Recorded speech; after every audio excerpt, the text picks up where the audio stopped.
Hi everyone, welcome to the very first video of Faith in Practice.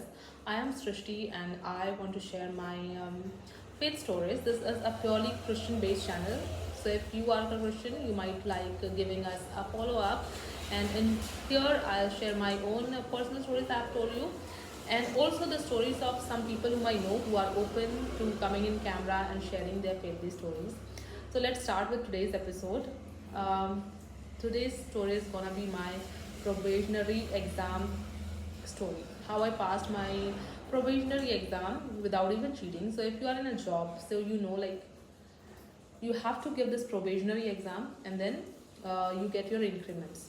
So I joined my job quite early when I was 19 because of some circumstances, which I'm like thankful to God for, because working early comes with a lot of perks. Of course, it has its disadvantages as well, but as far as I look back, I think it's a blessing, because today is also a blessing. Like, I'm working, I'm earning.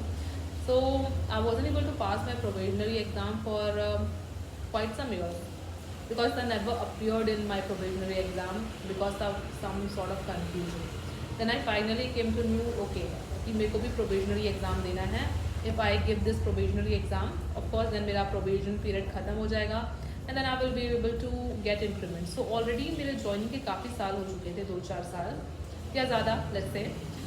And फिर I got to know this, and now it's like make it or break it. अगर आप ये probationary exam pass नहीं करते हो, then आपका तब तक इंक्रीमेंट नहीं लगेगा जब तक या तो आप इसको पास नहीं कर लेते हो या फिर 45 ईयर्स के नहीं हो जाते. And I am quite young. 45 years होने में अभी भी मेरे को टाइम है, तब तो मेरे को और टाइम होता. So that was the case, and I have an office bestie, you can say. Now she is, that time of care she joined, but she had just joined. तो उनका प्रमोशन हुआ था, तो उनको भी प्रोबेशनरी एग्जाम देना था. हाय, sorry. Sorry for the interruption. I'm back home. So the change of place. I was sitting there at my family's cafe, but we got guest customers. So फिर वो वीडियो वहीं रोकना पड़ गया filming. But now, like a new person joined, because not joined, basically she was promoted and she was transferred to the place I was working. And उनके through मेरे को पता चला कि okay, now I also have to give the probation exam. So yeah, that person was a blessing to me, is still blessing to me, and we have become good friends, ऐसा बोल सकते हैं. And then it was like make it or break it situation, because if I don't pass at that time, तो फिर वही रहता कि 45 years तक का वेट करो, या फिर नेक्स्ट टाइम जब एग्ज़ाम होगा उसका वेट करो, एंड नेक्स्ट टाइम कब होगा we didn't know. So that was the best chance, and people were also very encouraging because they were saying कि कुछ भी करके आप पास हो जाओ, because आप जान ही रहे हो. कुछ भी करके का मतलब you might understand. Of course, like that was a typing based exam, तो वहाँ तो कुछ cheating कर नहीं सकते, because उसमें time and efficiency रहता है, कि depression वाला रहता है.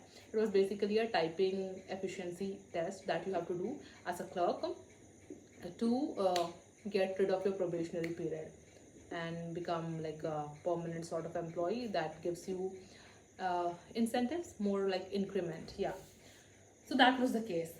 So now what happened, मेरे को पता था कि हमारा एग्ज़ाम का डेट आने वाला है. ऐसा नहीं है कि I wasn't practicing. We were both, me and my that office bestie, we were practicing a lot. हम लोग हार्ड वर्क कर रहे थे. ऐसा नहीं कि बस भगवान भरोसे या कुछ चीटिंग के भरोसे बैठे हुए हैं. But the thing is, because it was so much of a necessity, we both were very थोड़े डरे हुए थे कि कहीं हम फेल हो गए तो हमारा क्या होगा, टाइप्स ऑफ वाई. सो अब आजू बाजू के लोग बोल रहे हैं कि कुछ भी कर लो, तुम लोग जान ही रहे हो, पास हो जाओ. एंड फिर हम लोग सोच रहे थे कि चलो हम लोग कुछ जुगाड़ लगाते हैं, specially because we both were there, and we were thinking कि चलो कुछ एग्ज़ाम सेंटर से हम बात करते हैं या कहीं से बात करते हैं कि अगर हमारा 1-2 मार्क्स कम हो तो वो बढ़ा दे. ऐसा हम लोग सोच रहे थे, सोच रहे थे.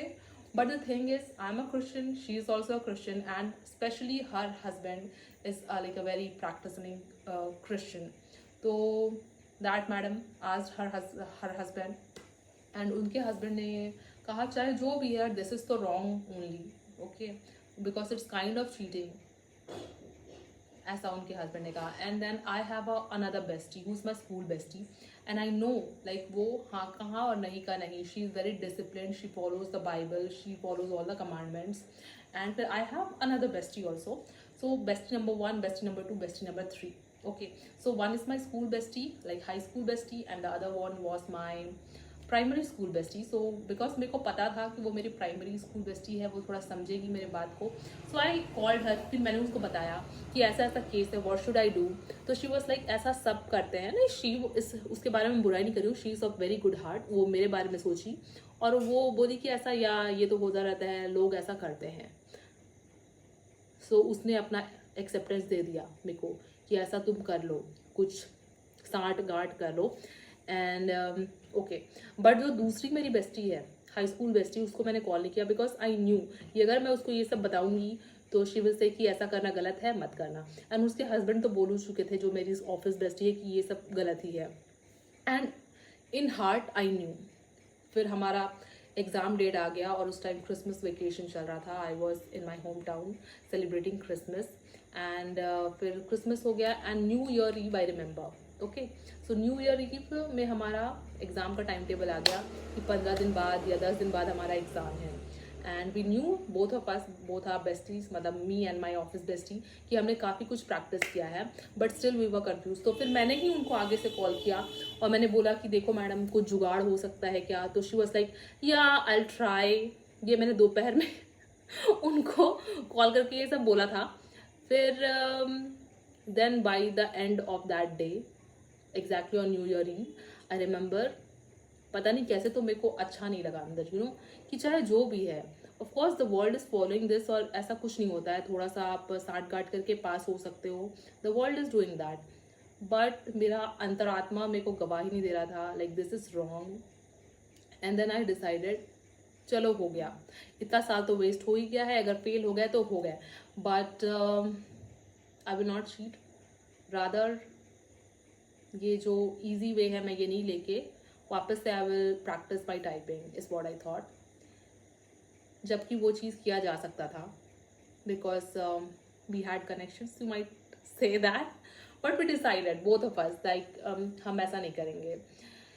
एंड फिर मैंने उनको कॉल करके बोला मैडम हो गया, ये सब हम छोड़ देते हैं बिकॉज मेरा मन गवाही नहीं दे रहा है. और फिर उन्होंने मेरे को बताया कि हाँ, मेरे हस्बैंड भी बोल रहे हैं कि this is not good. And then we both decided कि हम अपने हार्ड वर्क से जो भी है एग्ज़ाम देंगे. And on the day of the examination I remember कि मिड जो मैं टाइप कर रही थी और फिर मैं कंट्रोल Z दबाई कुछ एक चीज़ हटाने के लिए, और पूरा आधा जितना मैंने टाइप किया था वो पूरा हट गया. एंड देन अब मैं तो फेल ही हो जाऊंगी, मेरे को ऐसा लगा, बिकॉज आधा टाइम ऑलमोस्ट जा चुका था. लाइक 10 मिनट का होता है तो उसमें से मे बी 3 मिनट जा चुका था और उसमें से आधा उड़ गया. एंड देन आई तुरंत I remembered God, I prayed some sort of prayer, help me. And then I type the rest of the thing. And of course फिर मेरे को पता चल गया मैं पास हो जा रही हूँ, बिकॉज मेरे को आई वॉज श्योर कि उसमें कुछ गड़बड़ नहीं हुआ है. जब टाइप करते हो तो आपको पता चल जाता है. And I finish typing before time, वो 10 मिनट से पहले I had finish typing. So I knew like of course I am going to pass. So this is my story. I want to encourage everyone कि जहाँ आपको easy way दिखता है, because it's easy, सांसारिक way है, but as a Christian we should practice our faith. We should be obedient and not take like easy way or not take shortcut, as what I want to say. And the conclusion is, when the result came, I topped the exam. मेरा एक भी mistake नहीं था. मेरे को 50 में से 49.5 या 49 मार्क्स मिला. So yeah, that was trusting God. Even उस अगर मेरे को पता था कि मैं फेल हो जाऊंगी तो भी I trusted and I worked hard. That's the thing. अपना जो भी है मेहनत करो and don't take the shortcut. That's I want to say. Even आपके पास यू नो कनेक्शंस हो तब भी trust God, because that is what we are suppose to do. Because Christianity is not about भाषण देना, it's more about living in obedience. Thank you for watching this video, and this video is sponsored by this pretty necklace that I'm wearing is by Garden of Eden, and they sell jewelry like earrings, neck pieces. They also have like this coaster, चाय P सकते हो इस पे रख के. And see this pretty one की chain and some more pendant, heart shaped pendant. This is all by Garden of Eden. And this is a friend of mine, kind of, you say church friend of mine. He runs this business. It's a small business. उसने कुछ यही flower वाला में कुछ उसने masters किया हुआ है, and he does this small business, and this video is sponsored by that person, that businesses. So support him, and thank you for watching this video. And I highly recommend you all to subscribe to my channel if you want to say relatable Christian content, like real life में कैसा होता है, भाषण देना is much easier, but do we follow it or not? Yeah, thank you, bye bye.